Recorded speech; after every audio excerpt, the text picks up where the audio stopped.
Move on అయిపోతాను అంతే. దాంతో నాకు సంబంధం లేదు. It's happened, what happened, it's happened.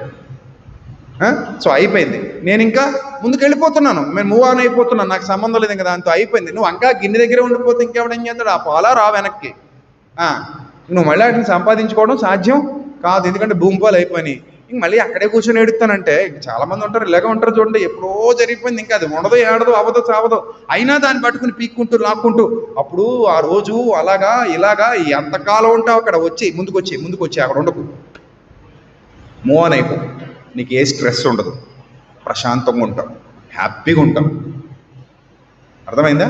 So ఇక్కడ మనం ఆలోచించవలసినటువంటి ప్రధానమైన సంగతి, జరిగేదాన్ని యాక్సెప్ట్ చేయాలి, జరగబోయేదాన్ని కూడా యాక్సెప్ట్ చేయాలి.